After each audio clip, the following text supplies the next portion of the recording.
Here's a question that reveals whether someone truly grasps evolutionary theory. Why do humans find rotting meat repulsive? Think about it for a moment. Is it the texture? The appearance? Not quite.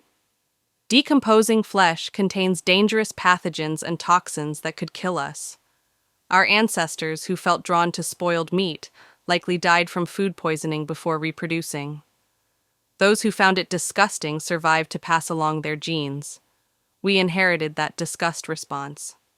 But here's where it gets interesting. To vultures and other scavengers, carrion is a feast. They've evolved to handle what would poison us.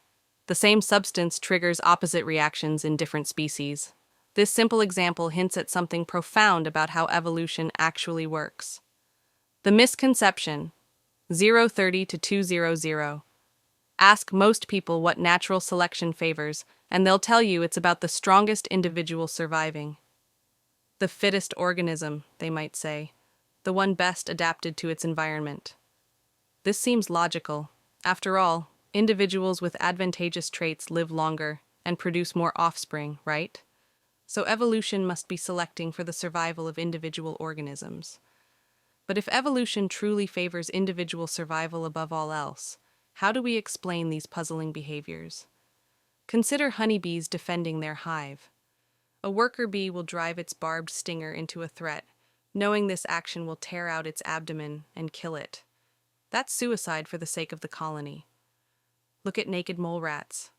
In their underground societies, only one queen reproduces, while dozens of workers remain permanently sterile, spending their entire lives serving the colony without ever passing on their own genetic material.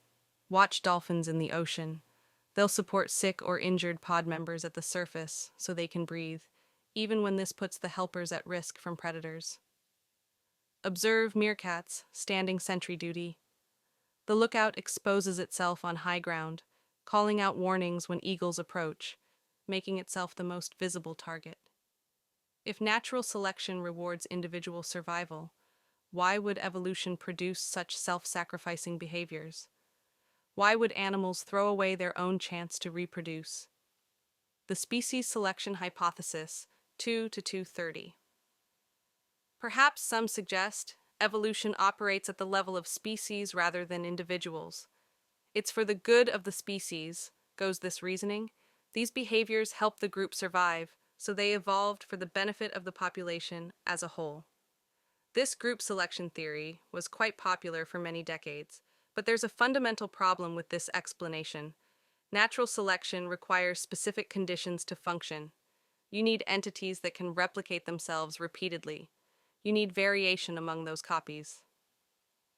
Journey to the beginning, 230 to 4. To understand this, we need to travel backward in time, all the way to Earth's early history. Imagine our planet roughly 4 billion years ago. The environment bears no resemblance to the world we know.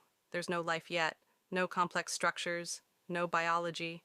What exists instead are simple chemical compounds drifting through primordial oceans or volcanic pools.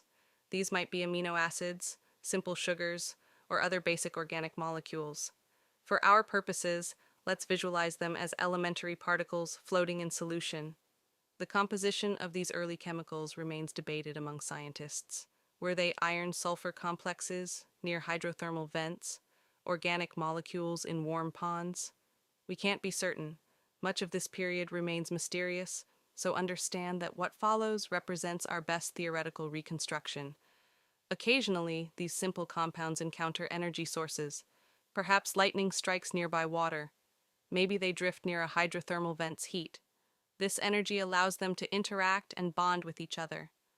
Most of these interactions lead nowhere. The molecules bump together and drift apart unchanged. But very occasionally, under the right conditions, several compounds link together into something more complex.